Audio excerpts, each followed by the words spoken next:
At 98 years old, comedy legend Mel Brooks has always known how to steal a spotlight. With a career that stretched over 7 decades, filled with laughter, satire, and cultural impact, Brooks never shied away from speaking his truth, especially when it came to his identity. And now, in what may be his final public message, he's reminding the world exactly who he is, with no apologies. I'm a Jew. What's wrong with that? Those 7 words that go louder than ever, raw, proud, and powerfully personal. A legacy built on laughter and bold truths. Mel Brooks didn't just entertain generations, he reshaped comedy itself. Whether it was Blazing Saddles, The Producers, or Young Frankenstein, he fearlessly poked fun at politics, prejudice, and power. His humor was bold, irreverent, and often controversial, but always with a purpose. Brooks never made comedy for the sake of cheap laughs. He made it to wake people up, and through it all, his Jewish heritage wasn't something he hid. It was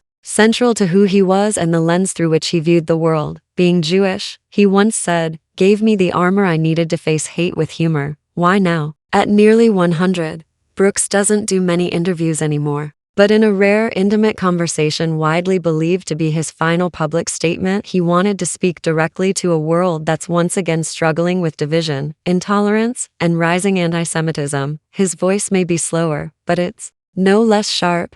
I've seen this story before, he said quietly. They don't come for you all at once. They come with whispers, side glances, jokes that aren't funny. Then, after a pause, he added with striking clarity, I'm a Jew. What's wrong with that? A statement so simple, yet so powerful in a time where many feel afraid to express their identity out loud. More than just a joke. Through his career, Brooks made it a mission to use comedy as a weapon against hatred. He famously turned Adolf Hitler into a tap-dancing buffoon in The Producers, saying, the only way to deal with monsters is to ridicule them. To Mel, laughter was never just laughter, it was resistance. It was survival.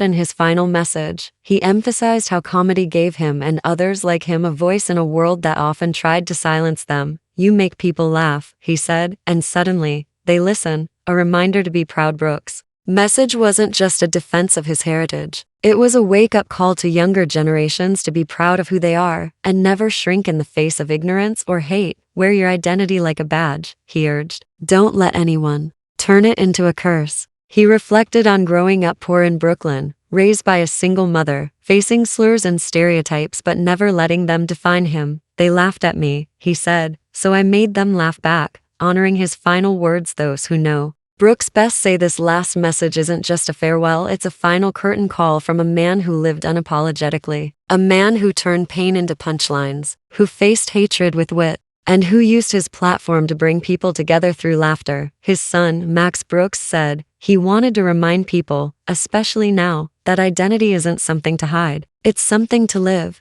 And that's exactly what Mel Brooks did every day of his 98 extraordinary years, a legacy that will never fade. Whether you first met Mel Brooks through a comedy sketch, a film, or a Broadway musical, his voice is unforgettable. And now, in his final public words, he's done what he's always done best, said something funny, simple, and deeply true. I'm a Jew. What's wrong with that? No fear, no shame, just pride. And with that, Mel Brooks leaves us the same way he lived, laughing in the face of hate and daring us all to do the same.